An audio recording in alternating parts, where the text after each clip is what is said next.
Hello, my name is Sunil Nefre and I am a complementary and alternative health coach, and I specialize in wellness and well-being.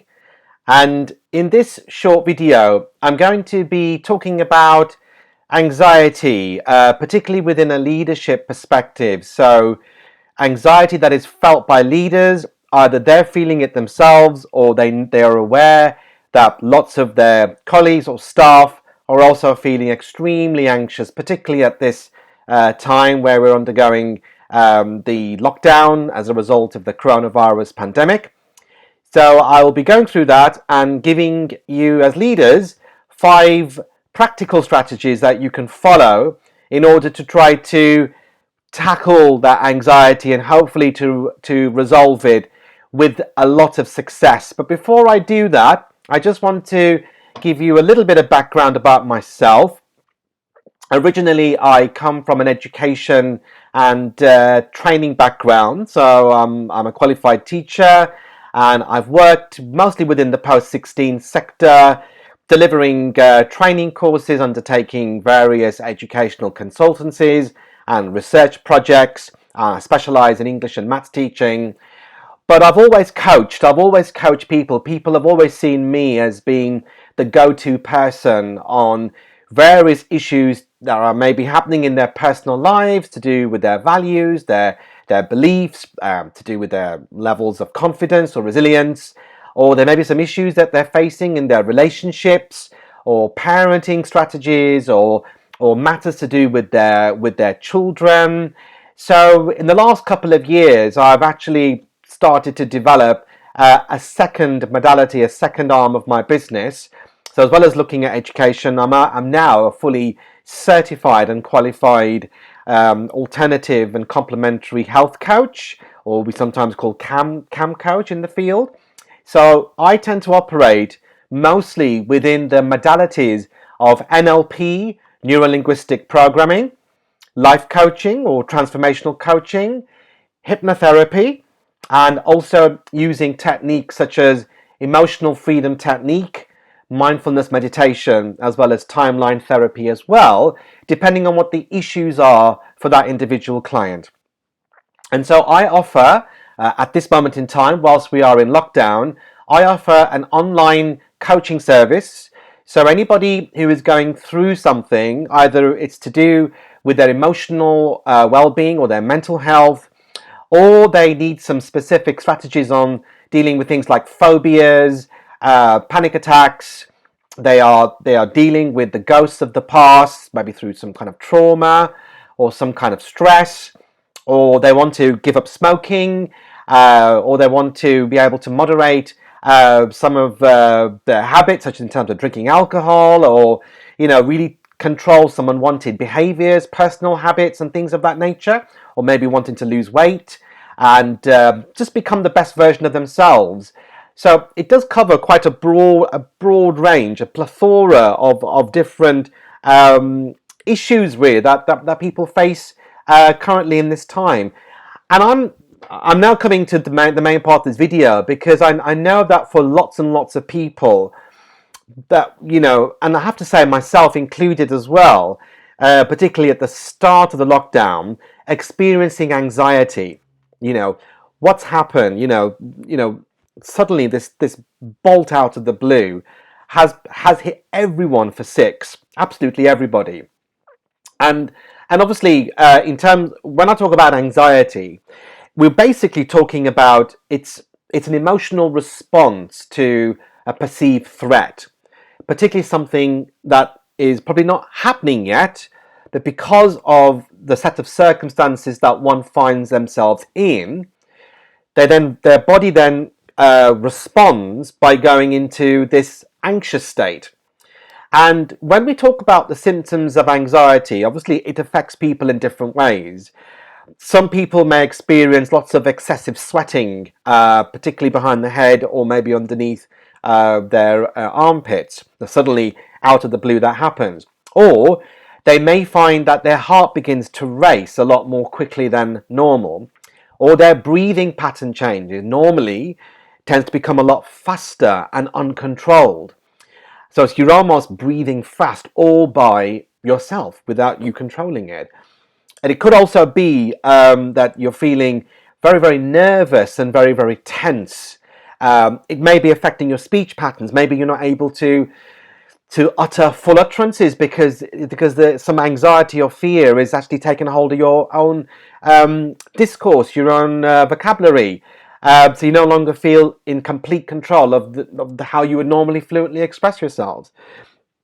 Again, the anxiety may also may show up in terms of some of our routines and habits. So we may find ourselves sleeping a lot less or sleeping a lot more, or we may find ourselves eating too much or not eating enough. We lost our interest in food, or we're eating too much to try to tackle those anxious feelings. We may start smoking after having given up for about 5-10 years, and suddenly, what do? We just reach out for a cigarette, but then again you feel so guilty afterwards, and it may even increase your anxiety because you've done so much work to resolve it. So anxiety, there's quite a few symptoms, and it all depends on, and you will know what anxiety feels like for you. You will know how it feels like, and you will also have a really good idea of what situation has led you to those particular feelings. Now, as I said at the beginning, we're looking at anxiety from a leadership perspective, particularly leaders. And I have been, I'm still a leader now in terms of my own business consultancy, a thought leader as well. But when I used to work full time in my education career, I was always in a leadership position. So I understand that when you go through lots of trials and tribulations and mergers and cutbacks and all sorts of things, that it has caused me quite a bit of anxiety in the past. And obviously, I want to show that I'm strong and I'm there for my staff. But then again, who's looking after you? Because you are a human being first and foremost. Yes, you are a leader. You're in a position of very, very strong, having a strong presence and to be able to give direction and focus to others. But then if you're feeling very anxious, you're feeling very nervous, fearful, you're not sure what the future holds for you or for your staff or even for your family, if you feel that your own position is under threat in an organization as an employee yourself, or you find that if you're a business owner, a business leader, that again, with the fallout of the pandemic in terms of the huge economic impact that the virus has actually caused, you're probably very, very, very fearful about what's going to happen now and in the next few days or next few hours. So this can all add to your state of anxiety. And being a leader, obviously, it's not a good state to be in. But I do want to say that anxiety is not entirely dangerous itself unless if you don't tackle it, then it can cause other problems. It can lead to excessive stress and possibly, if that's not resolved, then possibly depression. So anxiety itself and having those feelings of feeling tense can also be a positive thing as well, because then your body's being alerted to a situation. It's like a red flag basically, and when we see a red flag or we feel it, then it's a sign to do something. I know for me, being a very intuitive, spiritual person, my inner voice, my intuition tells me that there's a red flag and you just need to be aware. But what happens is sometimes the intuition side, our intuitive self, it battles with the egoic state of our mind. And the ego is the one that we're saying, well, it's wanting to keep you safe, but it's also wanting you to sometimes have things and to want things. Like, I want to be, the most richest business owner in this area, or I want to be the most successful. So I am statements are always being blurted out by the ego, but then the intuition, the inner voice, is probably saying something else, and there could be some internal conflict. And this conflict is further pronounced by what's happening now, that this coronavirus pandemic is forcing everybody to really take stock, but also to deal with the reality of the situation itself. So anxiety is not a bad thing. We just treat it as a red flag. But what I want to do now is just to give you 5 strategies on how you can actually deal with this feeling of anxiety. The first one is the most crucial one, because ultimately Leadership all comes from a person, okay? That one person is you. So you've got to look after yourself and take care of yourself. And let me explain to you how you can do it. Just take charge of your breath, okay? Just quite simply take charge of your breath. And trust me, if you are in a heightened state of anxiety, where never mind your breath, you can't even see in front of you. All you can see is all the potential problems of what this coronavirus pandemic has caused.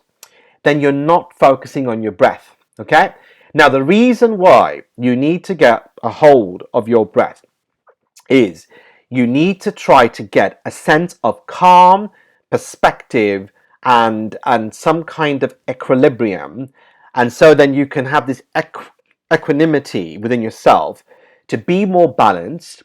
And so whatever decisions you make, you're not making them out of fear and anxiety, which will probably ordinarily become the wrong decisions, but you want to make those choices and decisions, the crucial ones for you, your family, your company, your employees, out of a place of calm and peace.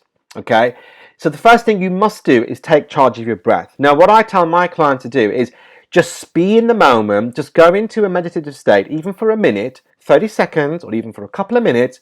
You don't have to close your eyes, just be still. Just be still, or if you can find a private place, then ideally do close your eyes. And what I like to do is teach my clients to use the chill seeker breathing technique. So basically, to a count of 5, you inhale. So if you follow me, inhale 1, 2, 4, 5, and then exhale 3, 4, 5. And you repeat this pattern until you take the edge away from that nervousness that I mentioned in the beginning in terms of the actual symptoms, just to get your body and your breathing and your heart rate back into control. So you are in charge, because the anxiety is making your body react in all sorts of ways. And depending on how you've dealt with anxiety in the past, if you've not taught it to do anything differently, it's going to react in the usual way. And from what I know, a lot of people's normal anxieties for normal or traditional symptoms of anxiety are that much more exponentially heightened as a result of the fear that is being caused by the unknown of this virus pandemic. So, number 1, take control of your breathing, and please repeat this maybe 4 or 5 times if you need to, just to get yourself into a calmer state. And even if it means that you have to go outside, change your environment, get a bit of fresh air, for you to do that, that's absolutely fine. Some people find if they do a very gradual, slow walk outside, that can also help them to get their body back into some kind of balance. So to essentially make sure whether you're sitting still in a meditative state or you're walking, get control of your breath. Okay, that's so important. Now, number 2, we are living in an information age, and so information's everywhere. It's coming through to us from the media, from the sort of, from journalists, through the news, through feeds on our phone, through social media, or from people in general. So what we have to do here is, I know for me personally, for the first week when our Prime Minister announced the start of the lockdown, all I could do for the first week is just watch the news. What's happening? But unwittingly, it wasn't helping me. It was actually feeding the anxiety. It was making me worse. So what I decided to do was to restrict the information flow. I stopped watching the news in the daytime. So my favorite is, well, I like watching Sky News, but I don't mind BBC News either. But, whatever your preferred news channel is, just don't watch it in the daytime, okay, if you can help it. If you normally get news feeds that automatically come up as notifications on your phone, just switch them off. I realized after a week I need to turn off those notifications, so I did that. So they stopped popping up as alerts, okay? So the only alerts I had was basically appointments, that came through from my calendar, okay? And then also, again, be managed in terms of what you look at on social media. To have certain times when maybe you're not in a busy, when you should be working and doing things, then you're just not being overly led or fed by some kind of a newsfeed. So take charge of the information. What I do now is quite simply, when I finish my working day, and then, on a replay or on a YouTube video, I will watch the government's briefing. I'll probably watch the first, not all of it. I'll probably just watch the first, maybe, watch all the keynote speakers and the one who's chairing it to give the information across. Then I will take what I want to take from there. And then if I've had enough of that, I'll switch it off, put my music on, and then I, start preparing my dinner or whatever I need to do. Okay? So that's my little routine. I've made it into a routine. So that's how I restrict the information flow. And also, you may want to be mindful as a leader that you are obviously dealing with lots of information that's coming to you and at you as well. So I know the government has released some specific guidelines now on how you can make your organization COVID-19 secure.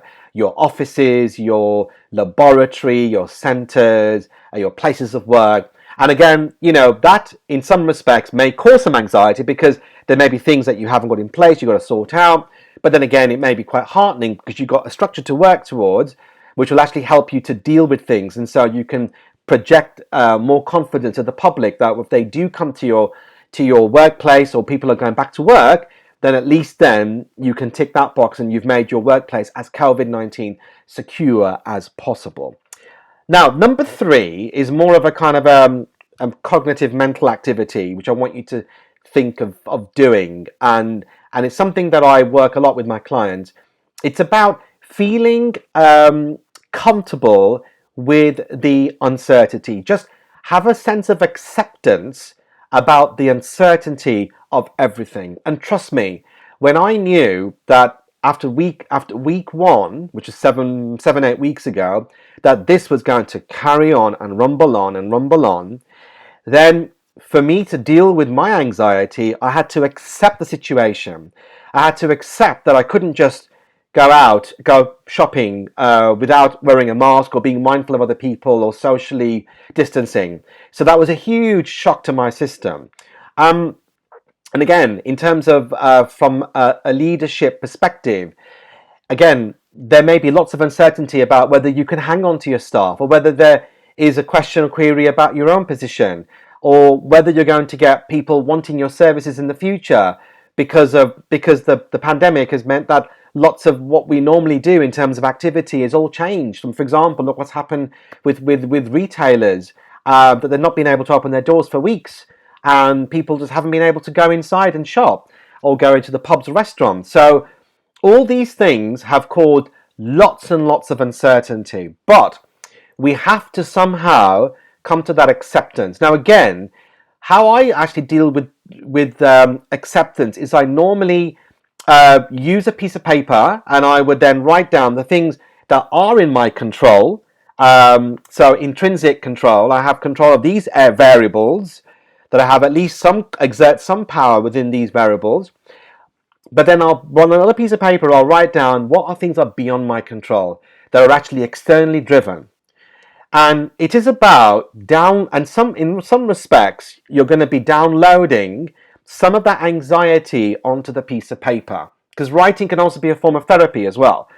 And you'll find that sometimes when the pen writes by itself, which is a metaphor, what that really means is that when the pen writes by itself, it means that there's something there, probably something in your unconscious or subconscious mind that is giving you a reality check, and your superconscious is then flowing itself through the pen, and then you're writing everything down. And you'd be so very surprised at the things that come out, the words, the language, and the diagrams. And it's really worth them taking a bit of a break from that work, break your state, and then go back to it and see all the results.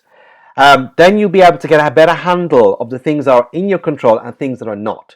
And things that are not in your control, that you then need to then start looking at other steps that you need to take by, working with your contractors, working with creditors, working with banks, policy advisors, the local councils. Depending on what sector you are in, you then will find different avenues and paths. And obviously we have digital technology, we have the internet, we have vast amounts of knowledge and information already out there that we can now follow. And this would not have been the case 30 years ago if it happened 30 years ago. But we've got that facility and that ability to be able to do that. So that's number 3. So just accept the uncertainty. Okay. Now, the fourth one is a bit of a kind of a what I would call an NLP anchoring technique. So with NLP, neuro-linguistic programming anchoring, you are directing, you are changing your state to then change the way you feel. So if you know that even by sitting in your office or in your boardroom, that by virtue of doing that is causing you so much anxiety, because it's a reminder of the work that needs to be done and all the work-related problems that you've now got on your shoulders, then you need to then change the state. Now, what I like to do is like sometimes if you're not careful, worry and anxiety will stay with you throughout the whole working day, and you don't want that, okay? So if it's here and it's there to stay for the time being, then I like to try to compartmentalize it by changing my state. So I would go to another part of my office, I would sit in a chair, and I'd call that my worry chair, okay? Or the place where I'd go to download my worries, okay? And I would spend, maybe the first day, I'd spend about 20-25 minutes just sitting in that chair with my notebook and writing all out the things that are causing me worry. What am I worried about? What can I do to become less worried? What can I do? And so I'm giving myself permission to be in that state just for that time. Then, so basically that chair on the other side of the room is my anchor. I'm going to anchor towards that. I'm going to leave all my other state behind. Then I'm going to now concentrate on now focusing on the worry, okay? Now, you'll find that when you start to do this and you've downloaded it, then break the state, go away from there, and then you say to yourself, when you sit back in your own office chair, your standard chair, or wherever you're normally based, then that's it. I don't need to worry now because I did all that worry 20-25 minutes ago. So I've parked it, I've managed to sit still, sit within the uncomfortable, sit with those unpleasant feelings, deal with it, work with it, try to get sense from it, and then that's it. So therefore, I'm not going to allow any more anxiety to infiltrate the rest of my working day with the meetings I need to have. Then when I go back home to my spouse or my partner or with my kids, or with I want to interact with my friends after work, online, whatever it might be, then I'm not going to allow the anxiety to get hold of me because I've given that time. Then what you will find is that when you are going into the second day, try to reduce it from 20 minutes to 15 minutes. And then just try to be more succinct with what you're anxious about. And then the next day, give yourself like 10 minutes, then 5 minutes. But always do sit in that worry chair, even if it's for 1 minute, just sit in there, even if it means, right, okay, I think I've actually spent the rest of my time actually solving things or resolving things or sharing it with people or offloading to people. So use that as a very, very powerful technique, particularly if you are in a working environment, especially as a leader. That's going to really, really come very, very handy to you. Okay. Now, the fifth one, I'm just reaching out to all leaders. We're all human beings. Okay. We can all feel weak sometimes. We can all feel vulnerable. And I know we don't want to show it to other people, but please do express it to yourself. So essentially, the fifth strategy is reaching out, okay? Reach out to yourself, first of all. How many times do you have a meeting with yourself? Have a meeting with yourself, check in, even if it means you look in the mirror, okay? Or just sit by yourself in a quiet space and just reach out. What can I do for myself to make things better? Is it helpful for me to be having, sometimes if you feel you're anxious, you need your comfort thing, maybe a few extra glasses of wine or food or whatever, then you say, is that really helping me? Is that really supporting what I need to get through right now at this time? And be honest with yourself, okay? This is an honest one-to-one meeting. And you'll be able to reconcile lots of things that are going on, okay? So just be completely, utterly, brutally, unequivocally, categorically frank with yourself. Okay, is the first thing. Also, reach out to others, reach out to other leaders. If there is a mastermind group, I mean, I'm part of other mastermind groups where, as professionals, as leaders, we collaborate and we try to work through solutions together. Okay, so it may not be a traditional thing, but then again, we don't know what the hidden subliminal messages are with this pandemic, what it's there to teach us. For me, one of the key things is to try to reach out more, try to have a more collaborative approach. There'll always be competition, but we can make it more healthier by kind of learning from each other, and then we all benefit rather than just a few and monopolizing, for example. So just reach out to other leaders if there is any supportive social media groups or networks you can get hold of. If you need to reach out to a professional, now either it could be a complementary alternative therapist like myself, which will use therapies such as I mentioned, NLP, clinical hypnotherapy, emotional freedom technique, or meditation. So there's that help available as well. So someone like myself will be able to help you with that. Alternatively, if you feel that the anxiety has completely got a grip of you, and the symptoms that I mentioned at the beginning are taking hold, and you can't manage, you can't focus, you can't even listen to this video in its entirety because you're so anxious, then you may need to seek professional help, maybe through your physician or your doctor. And that may be a last resort for you, but please don't ignore what your body is telling you, what the red flags are. Hopefully, with all of these strategies, you'll be able to work these things through with yourself, all by yourself, and work it through. But if you are able to join hands with other colleagues, other leaders, or reach out to a coach, or if you need to get more professional, maybe clinical, medical intervention with your anxiety, then you need to do something. But don't stay in an anxious state. It's not going to help your health longer term, particularly your physical health, because everything that you suffer with anxiety is definitely going to affect your physiology. Okay, it's definitely going to have an impact on your body. It'll definitely have an impact on your mental and emotional well-being as well. So you've got to look at all these things together, and so the more you can follow these steps, the more you'll be able to cope with it, and then you'll obviously be able to lead, carry on leading in your chosen fields, and doing all the brilliant work that you've always done, and to say to yourself, it's okay to feel this anxious, but I will deal with it and I will get through it. Okay, thank you very much. If you want to speak to me about any aspect of this video, or you'd like me to possibly work with you, then the contact details will be at the end credits of this particular video if you want to get in touch. Okay, I'll leave all my social media contacts and also my web address as well. Okay, thank you very much.